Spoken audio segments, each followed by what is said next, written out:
آج کی یہ محفل شہزادہ حضور مخدوم سمنا اولاد حضور غوث العظم دستگیر پیر کامل ولی کامل ولی ابن ولی حضور سیدی اشرف الاولیاء رحمت اللہ علیہ کے عرص سراپا قدس کے موقع پر انعقاد پذیر ہے۔ اللہ تبارک و تعالیٰ میری اور آپ سب کی حاضری کو قبولیت کا شرف عطا فرمائے۔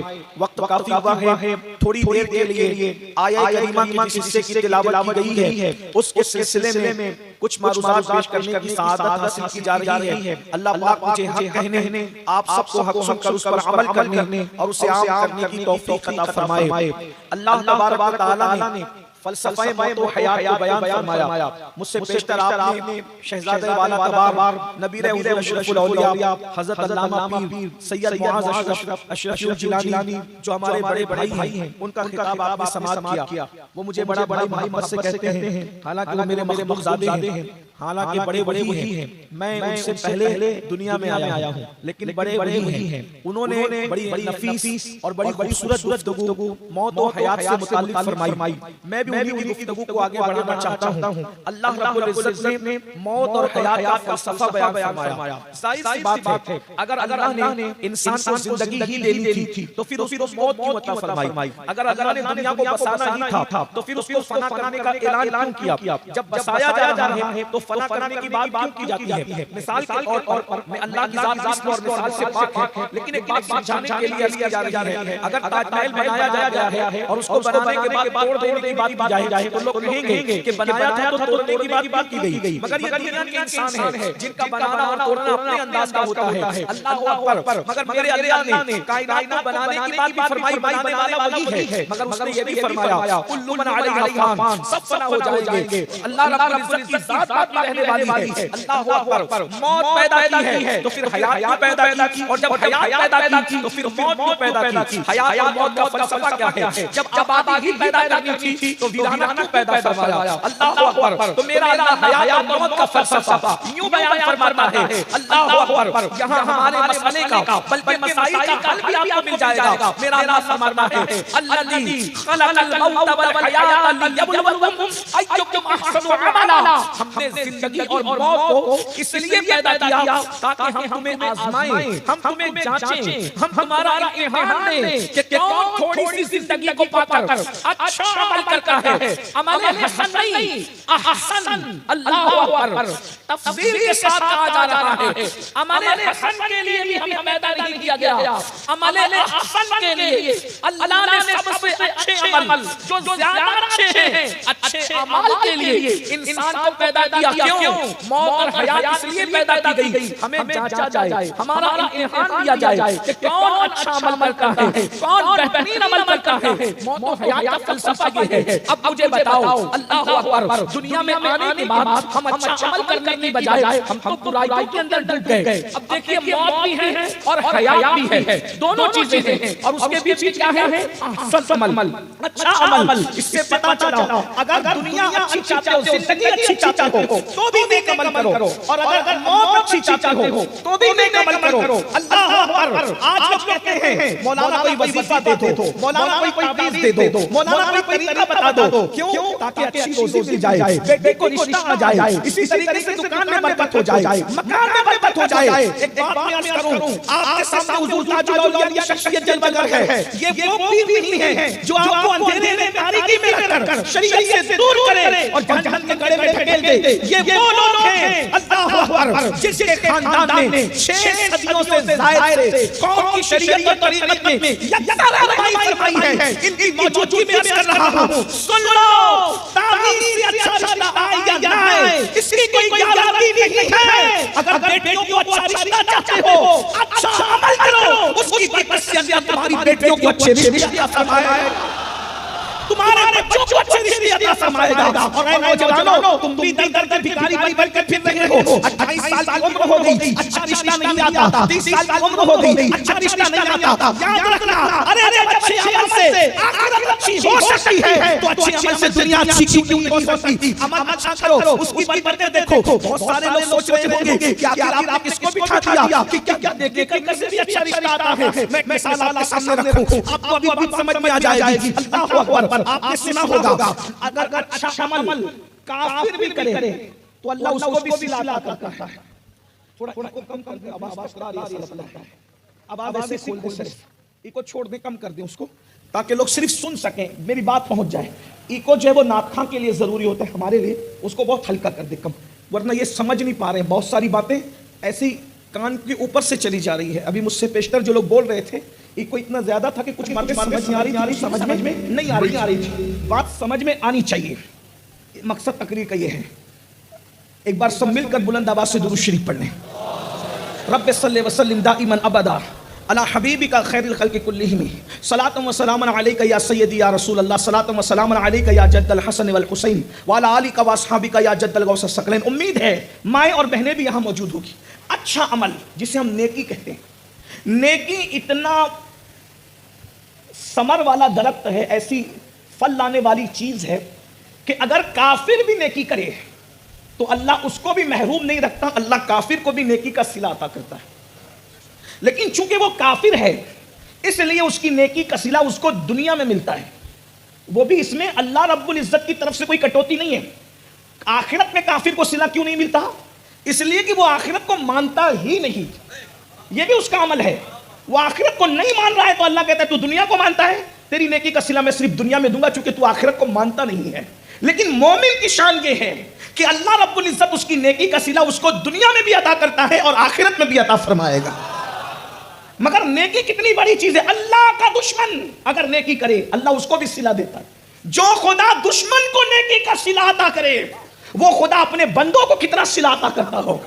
غور فرمائے, نیکی کی اہمیت کو سمجھو, نیکی کی اہمیت کو سمجھو. نیکی کیا ہے؟ اللہ کے رسول فرماتے ہیں البر لا یبلا والذنب لا ینسا والدیان لا یموت اعمل ما شئت کما تدین تدان, اور کما قال علیہ الصلوۃ والسلام, نیکی کبھی پرانی نہیں ہوتی. نیکی کوئی کرے, نیکی نیکی ہے, نیکی کبھی پرانی نہیں ہوتی. شرابی کرے, کبابی کرے, جھوٹا کرے, مکار کرے, کوئی نیکی کرے, حتیٰ کہ نیکی اگر دکھاوے کے لیے کی جائے تو اللہ اس کا صلہ بھی ضائع نہیں فرماتا. میں بہت ذمہ داری سے کہہ رہا ہوں کیونکہ یہاں شریعت اور طریقت کا سنگم ہے. نیکی اگر دکھاوے کے لیے کی جائے تو اللہ اس کو بھی ضائع نہیں کرتا. مطلب کیا؟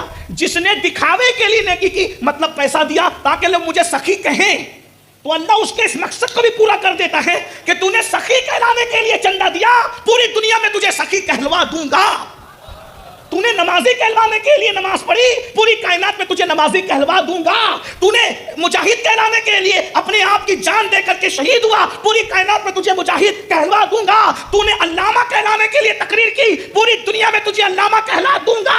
یعنی اگر تو نے جس مقصد کے لیے نیکی کی ہے وہ مقصد تجھے پورا کر دوں گا. لیکن جس نے اللہ کے لیے نیکی کی کہ اللہ راضی ہو جائے تو اللہ اس سے راضی بھی ہو جاتا. بات دور نکل رہی ہے, بہت بڑی بات میں نے کہہ دی. شاید میرے جانے کے بعد کچھ پڑیاں بندنا نہ شروع ہو جائے کہ میں نے کیا کہہ دیا, کہ اگر نیکی دکھاوے کے لیے کی جائے تو بھی وہ مقصد پورا ہوتا ہے. تو حوالے کے طور پہ میں ملفوظ اعلیٰ حضرت پڑھ دیتا ہوں آپ کے ساتھ. الفاظ میرے ہوں گے, ملفوظ امام کے ہوں گے. امام کے ملفوظات جو الملفوظ کی شکل میں ہے اس کا مفہوم پڑھ رہا ہوں. اگر نیکی دکھاوے کے لیے بھی کی جائے تو بھی کامیاب ہوتا ہے آدمی, لیکن جس نے جس مقصد کے لیے نیکی کی اس کو وہی ہے. کما تدین و تدان, جیسا کرو گے ویسا پاؤ گے. وہ جو میں نے کہا تھا, حالانکہ اب میرا عنوان یہ نہیں تھا لیکن آ گئی تو پیش کر دوں. اورنگزیب کا ذکر ابھی حاضق صاحب فرما رہے تھے, یا غالباً شاہجہاں بھائی فرما رہے تھے, جو بھی. اورنگزیب ایک بادشاہ ہے مغلوں کا. مغل خاندان میں محققین کی تحقیق کے مطابق سب سے بدترین اگر کوئی آدمی ہے تو وہ اکبر ہے, اور مغلیہ خاندان میں سب سے بہترین اگر کوئی انسان ہے تو وہ اورنگزیب ہے. ایک ایسا لبرل بادشاہ گزرا ہے اکھنڈ بھارت میں جس نے ہندو, مسلم, سکھ, عیسائی کی تفریق کے بغیر سب کے ساتھ ایسا سلوک کیا جیسا ایک باپ اپنے بچوں کے ساتھ کرتا ہے. ایک الگ عنوان ہے, لیکن ہم کسی بادشاہ کی صفائی دینے نہیں بیٹھے. لیکن بات آئی تو عرض کروں, بادشاہ اورنگزیب کی عادت تھی کہ کوئی مصیبت آئی, کوئی مہم آئی, کوئی مشکل آئی تو وہ ولی تلاش کرتے تھے. زمین کے اوپر ولی ہوتا اس سے بھی دعا لیتے, اور جو اولیاء زمین کے اندر ہوتے اس سے بھی دعا لیتے. اورنگزیب کی عادت تھی. یعنی اس دور کا بادشاہ بھی خوش عقیدہ تھا, اور اتنا خوش عقیدہ تھا کہ وہ جنگ پہ بعد میں جاتا تھا, پہلے دعا کا سہارا لیتا تھا. اس لیے کہ حدیث پاک ہے الدعاء صلاح المؤمن, دعا مومن کا ہتھیار ہے. آج کل کے نوجوان چھوکرے تو ولیوں کا مذاق اڑاتے ہیں، ان کی قبروں کو مٹی کا ڈھیر کہتے ہیں اور سب کو شک کی نظر سے دیکھتے ہیں کہ ان کی دعا کیا کام آئے گی۔ اللہ کے بندو، ولیوں کی دعا فوراً قبول ہوتی ہے، اس کے ثبوت بے شمار موجود ہے، لیکن یہاں وہ عنوان بھی نہیں۔ اورنگزیب جانتے تھے جہاں ہتھیار کی طاقت کام نہیں آتی وہاں اللہ والوں کی دعا کام آتی ہے۔ نگاہ مرد مومن سے بدل جاتی ہے تقدیریں، جو ہو ذوق یقین پیدا تو کٹ جاتی ہے زنجیریں۔ اور اقبال نے کہا تھا نگاہ ولی میں وہ تاثیر دیکھی بدلتی ہزاروں کی تقدیر دیکھی۔ اللہ والے کی تلاش رہتی تھی اورنگزیب کو، زمین کے اوپر اللہ والے تو دعا لیتے، زمین کے اندر ہے تو دعا لیتے، یہ ایک الگ عنوان ہے۔ اورنگزیب کو ایک مہم درپیش تھی، بڑی جنگ پہ جانا تھا۔ اورنگزیب نے اپنے سپاہیوں سے کہا یار ایک بڑی جنگ پہ جانا ہے، مہم پہ جانا ہے، کوئی ملتا نہیں۔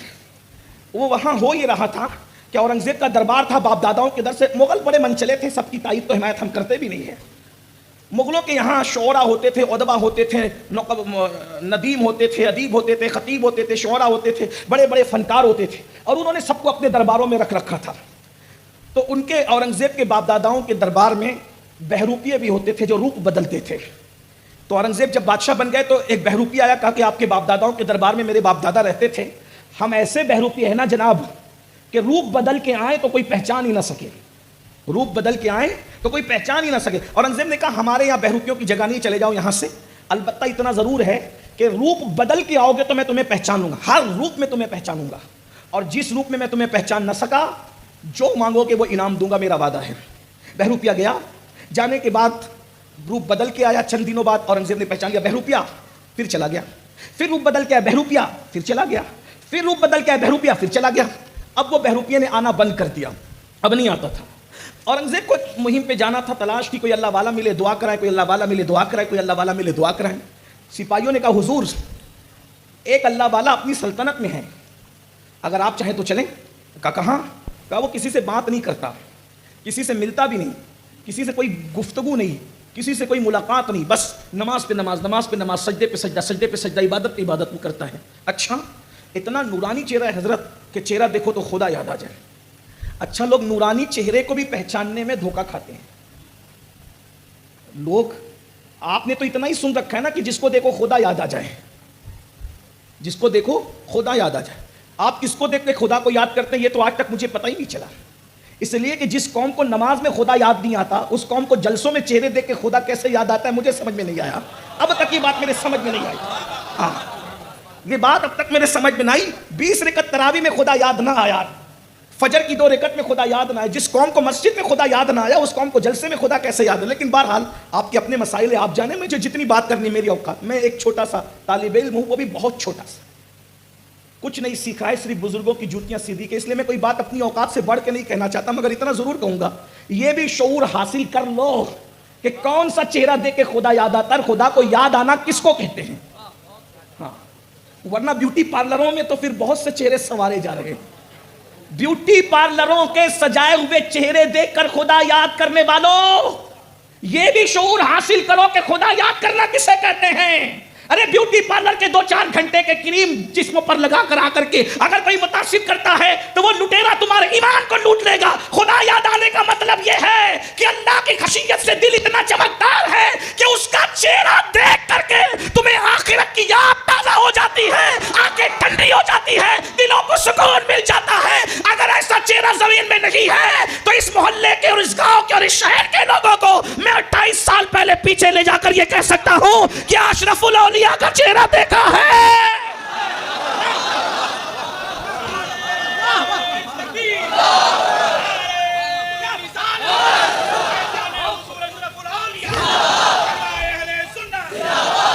یہی تو ماتم کی بات ہے کہ جس قوم کو مسجد میں خدا یاد نہیں آتا اس کو جلسوں میں کس طریقے۔ بہرحال ایک بات تو کہا کہ حضور اتنا خوبصورت اور حسین اور جمیل چہرہ ہے کہ دیکھو تو خدا یاد۔ اب اورنگزیب تو پھر اورنگزیب ہے، وہ بادشاہ، اس نے کہا بھائی مہم دعا تو لینی ہی پڑے گی۔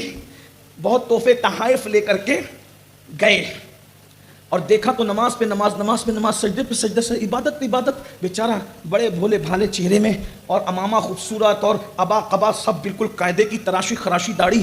دور سے اورنگزیب نے جوتے اتار دیے۔ توجہ ہے آپ کی، توجہ تو آپ کی ہے، بہت خوبصورت توجہ ہے، لیکن غور کریں، سننے سے زیادہ سمجھنے کی بات ہے۔ بہت دور سے اورنگزیب نے جوتیاں اتار دی، گھٹنے ٹیک دیے اور مشاہدہ کرتے رہے، سجدے پہ سجدہ، رکوع پہ رکوع، عبادت پہ عبادت، عبادت پہ عبادت، عبادت پہ عبادت۔ بالآخر بادشاہ نے گھٹنے ٹیک کے ہاتھ جوڑ کے کہا، اللہ والے، جس اللہ کے لیے عبادت کر رہے ہو اس کے لیے 2 جملے ہم سے بات کر لو۔ اس نے آنکھوں میں مصنوعی غصہ اور جلال لا کر کہا، کیا بات ہے بول؟ تو ہاتھ جوڑ کے کہا، بہت بڑی مہم پہ جانا ہے، اور اورنگزیب کی عادت ہے جب اورنگزیب کسی مہم پہ جاتا ہے تو اپنی طاقت پہ بھروسہ کرنے کی بجائے اللہ والوں کی دعاؤں پر اس کو اعتماد ہے، ہاتھ اٹھا کے دعا کر دے کہ اللہ مجھے کامیاب کر دے۔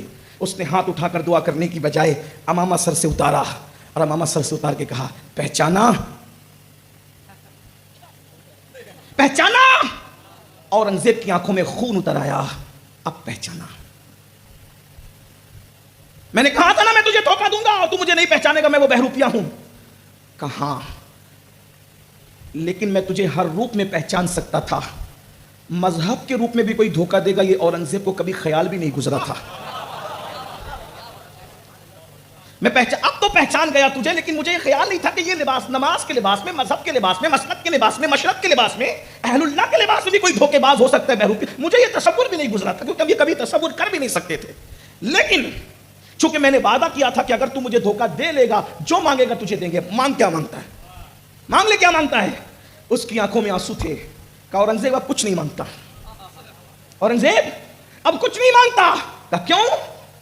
اسی مانگنے کے لیے بھی اتنے جتن کیے تھے نا، اب کیوں کچھ نہیں مانگتا؟ کہ مجھے خود آج پتا چل گیا، جب تجھے دھوکہ دینے کے لیے میں نے نماز پڑھی، جب میں نے تجھے، بھئی یہی تو تھا نا کہ میں تجھے دھوکہ دے لوں گا، جب میں نے تجھے دھوکہ دینے کے لیے نیک عمل کیا تو اس کا صلہ میں دیکھ رہا ہوں کہ اکھنڈ بھارت کا بادشاہ گھٹنے ٹیک کر میرے سامنے ہاتھ جوڑ کر کے کھڑا ہے۔ یہ دکھاوے کے عمل کا نتیجہ ہے۔ ارے جب میں نے دکھاوے کے لیے عمل کیا تو اکھنڈ بھارت کا بادشاہ ہاتھ جوڑ کے گھٹنے ٹیک کر میرے قدموں میں آ گیا۔ اگر میں نے عمل اللہ کو راضی کرنے کے لیے کیا ہوتا تو اللہ مجھے کیا عطا فرماتا۔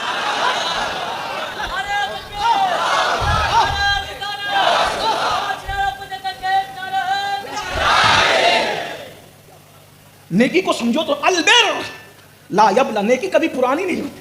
میرے بھائی بہروپیہ نیکی کرے تو بادشاہ قدموں میں آتا ہے، اگر انسان اللہ کے لیے نیکی کرے تو نیکی پھر کہاں پہنچاتی ہے؟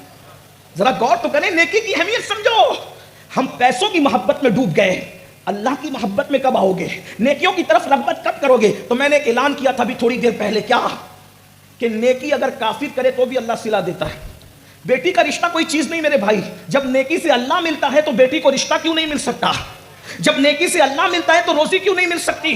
جب بیٹی سے اللہ ملتا ہے اور جنت ملتی ہے تو اچھے مکانات دنیا میں کیوں نہیں مل سکتے؟ کوئی نیکی کر کے تو دیکھے۔ میں نے ایک بات کہی، بچیاں بہنیں بھی بیٹیاں بھی موجود ہیں، کہ کیا نیکی سے اچھا رشتہ ملتا ہے؟ میں نے کہا کافر بھی نیکی کرے تو بھی ملتا ہے۔ ایک کافر ہے، اس کی 3 پوتیاں ہیں۔ کتنی؟ بولے کتنی؟ 3 پوتیاں ہیں، ایران میں رہتا ہے۔ اس کافر کو دنیا کس نام سے جانتی ہے؟ اللہ اکبر، نو شیروان کے نام سے۔ ایران کا بادشاہ ہے، نو شیروان ہے، اور دنیا اس کو عادل کہتی ہے، لیکن احتیاطاً ہم چپ رہتے ہیں۔ یعنی وہ لوگوں کے درمیان اپنے زمانے میں اپنے اعتبار سے عدل کرتا تھا، ایسا لوگ کہتے ہیں۔ توجہ کریں، غور کیجئے، کافر تھا، عدل کرتا تھا، ایسا لوگ کہتے ہیں۔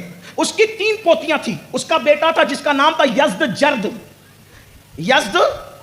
اس کو یزدگرد بھی کہتے ہیں ایرانی لب و لہجے میں، عربی میں یزدجرد کہتے ہیں۔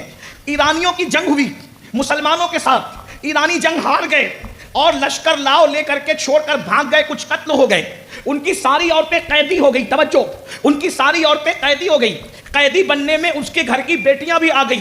وہ جو بیٹیاں قیدی بن کر کے آئی بہت خوبصورت تھی، سونے میں لدی ہوئی تھی، زیورات میں لدی ہوئی تھی۔ جب وہ کنیز بن کر کے آئی ہیں مسجد نبوی کے اندر تو فاروق اعظم کی نظر پڑی۔ فاروق اعظم نے فرمایا یہ 3 خوبصورت لڑکیاں جو بہت حسین ہیں، لدی ہوئی زیورات میں، یہ کس کی بیٹیاں ہیں؟ اور ان پر خوف نہیں ہے، یہ بے خوف ہے، نڈر ہے، ان کی الگ انفرادیت ہے، یہ سب سے ہٹ کر ہے۔ تو کسی نے کہا یہ نو شیروان کی پوتیاں ہیں اور یہ یزدجرد کی بیٹیاں ہیں، کنیز بن کر کے آئی ہیں۔ فاروق اعظم نے کہا بیچ دو، اور بیچ کر کے رقم لاؤ اور مسلمانوں کے بیت المال میں جمع کرا دو. مولا علی کھڑے ہوئے, فرمایا نہیں ایسا نہیں ہوگا. اللہ کے رسول علیہ السلام نے ہمیں بتایا جو عالم کفر میں عزت والے سمجھے جاتے ہوں, اسلام میں بھی اس کو عزت دی گئی ہے. یہ بیٹیاں یزدجرد کی بیٹیاں ہیں, آپ مجھے دے دیں یا رقم لے لیں. کہا آپ کیا کریں گے؟ آپ نے کبھی کنیزوں کو اہمیت نہیں دی, آج ان کنیزوں کو کیوں اہمیت دے رہے ہیں؟ کہا بڑے گھرانے کی بیٹیاں دنیاوی اعتبار سے تو بڑے گھرانے کی بہویں بھی بنانا چاہتا ہوں. تو کہا کیسے بناؤ گے؟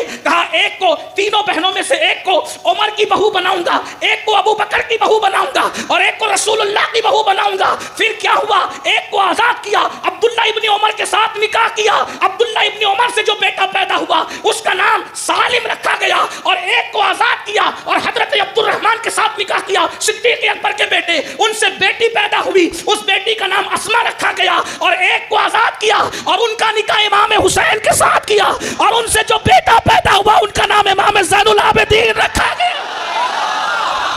اب صوفیہ یہ سوال اٹھاتے ہیں, صوفیہ یہ سوال اٹھاتے ہیں کہ اتنے بڑے کافر کی بیٹیاں بن مانگے بن کوشش سے اتنے بڑے گھرانے کی بہو کیسے بن گئی؟ کیا کسی نے رشتے کے لیے محنت کی؟ یا کسی نے رشتے کے لیے کوشش کی؟ کسی نے رشتے کے لیے بھاگ دوڑ کی؟ ایک عمر ابن خطاب کی بہو, ایک صدیق اکبر کی بہو, ایک رسول اللہ کی بہو, بولو بن محنت کے یہ رشتے چل کے آئے کیسے؟ تو دادا لوگوں کے کہنے کے مطابق لوگوں میں عدل کرتا تھا. ارے دادا کا عدل بیٹیوں کو یوں کام آیا کہ ایک صدیق اکبر کی بہو بن گئی, ایک فاروق اعظم کی بہو بن گئی, اور ایک تو ائمہ کی ماں بن گئی, رسول اللہ کی بہو بن گئی. کیا وجہ ہے؟ عالم کفر میں اپنے زوم کے اعتبار سے ایک شخص نے عدل کیا. دوسری بات کہوں دلیل کے طور, جس نیکی سے دنیا سنور جاتی ہے, جس نیکی سے موت اچھی ہو جاتی ہے, دنیا کیوں اچھی نہیں ہو سکتی؟ شارٹ میں عرض کر رہا ہوں, بہت لمبی نہیں کروں گا. فاروق اعظم, بہنوں کی خاص طور آج کل رشتوں کے لیے سب پریشان ہیں. ہندوستان بیرون ہند جہاں جانے حضرت دعا کرو, حضرت دعا, روزی کے لیے پریشان, رشتوں کے لیے پریشان, بے چین, 3-4 گولیاں نیند کی کھاتے ہو مگر نیند نہیں آتی سکون کی. کیوں؟ اس لیے کہ اللہ نے تمہیں اچھے عمل کے لیے پیدا کیا تھا. کر کیا رہے ہو؟ اللہ نے تمہیں کانٹے ہٹانے کے لیے پیدا کیا تو تم رستے میں کانٹے بچھا رہے ہو. اللہ نے تمہیں مسکراہٹیں دینے کے لیے پیدا کیا تھا, تم مسکراہٹیں چھین رہے ہو. اللہ نے تمہیں لوگوں کی مدد کے لیے پیدا کیا تھا, تم لوگوں پہ ظلم کر رہے ہو. اللہ نے تمہیں مسجدوں کو آباد کرنے کے لیے پیدا کیا تھا, تم نے مسجدوں کو ویران کر دیا ہے. اللہ نے تمہیں لوگوں کے ساتھ حسن اخلاق سے پیش آنے کے لیے پیدا کیا تھا, تم لوگوں کے ساتھ بد اخلاقی کر رہے ہو. خود بھوکے رہ کر کے لوگوں کو کھانا کھلانے کے لیے اللہ نے پیدا کیا تھا, تم دوسروں کا لقمہ چھین کر کے کھا رہے ہو. اس لیے تمہاری دنیا بھی جہنم بن چکی ہے, اور جس قوم کی دنیا جہنم بن جائے پھر اس قوم کی آخرت کا کیا حال ہوگا اس کا وہ اچھی طریقے سے اندازہ کر لیتے ہیں. آپ یہی تو کہتے ہیں نا تھوڑی دیر میں بارش ہونے والی ہے. یہ تھوڑی دیر میں بارش کا اندازہ کیسے چلتا ہے؟ بارش بعد میں آتی ہے, ٹھنڈی ٹھنڈی ہوائیں پہلے چلتی ہے, ٹھنڈی ہوائیں بتاتی ہے کہ میرے پیچھے بارش ہے. ایسا ہی ہے نا, اللہ اکبر. اور جب گرم ہوائیں چلتی ہے تو آپ کہتے ہو انقریب آندھی آنے والی ہے, انقریب طوفان آنے والا ہے. ٹھنڈی ہوائیں بارش کا اعلان کرتی ہے, گرم ہوائیں طوفان کا اعلان کرتی ہے. اب مجھے بتاؤ, جب تمہارے اعمال کی وجہ سے راتوں کی تاریکیوں میں نرم نرم گدوں پہ لیٹ کر زنا کی فلمیں دیکھنے والوں, تمہیں چین کی نیند آئے گی, تمہیں سکون کی نیند آئے گی. سود کے لقمے اپنے حلق کے نیچے اتارنے والوں, وہ سود جو سور کھانے سے بھی بدترین جرم ہے. سور سے نفرت ہے, سود سے تمہیں نفرت نہیں ہے. بتاؤ جب تمہارے پیٹ میں سود کے لقمے ہوں گے تو تمہیں چین کی نیند کیسے آئے گی؟ بچوں کو چوری کا کھلایا, بچوں کو ڈکیتی کا کھلایا, بچوں کو حرام کھلا کر ان کا خون تیار کیا. جس خون میں بچپن سے حرام ہو وہ بچے ماں باپ کے وفادار کیسے ہوں گے؟ وہ بچے ماں باپ کے فرما بردار کیسے ہوں گے؟ بڑھاپے کی دہلیز پر پہنچنے کے بعد جب اپنی جوانی میں تمہارے بچے تمہیں لات مارتے ہیں تو کیا کہتے ہو؟ پیر صاحب دعا کر دو میرا بچہ سنور جائے. سنورنے کا راستہ تم نے کون سا چھوڑا ہے میرے بھائی؟ جس کا خون حرام سے بنا ہو, جس نے بچپنے سے دودھ بھی پیا ہے تو اس ماں کا دودھ پیا ہے جس کے پیٹ میں حرام تھا, جس کا خون اور گوشت حرام کے روپیے سے پرورش پایا. جو حرام کھا کے پلتے ہیں نہ کبھی وہ ماں باپ کے وفادار ہو سکتے ہیں, نہ کبھی ملک کے ہو سکتے ہیں, نہ کبھی ملت کے ہو سکتے ہیں. اصلاح معاشرہ کے جلسے صرف انقلاب پیدا نہیں کر سکتے جب تک ہمارے لقموں کی اصلاح نہ ہو. حرام روپیہ جیب میں لے کر حلال چیزوں کی تحقیقات کرنے کے لیے نکلے ہو, کرانہ دکان پہ ملاوٹ کر رہے ہو,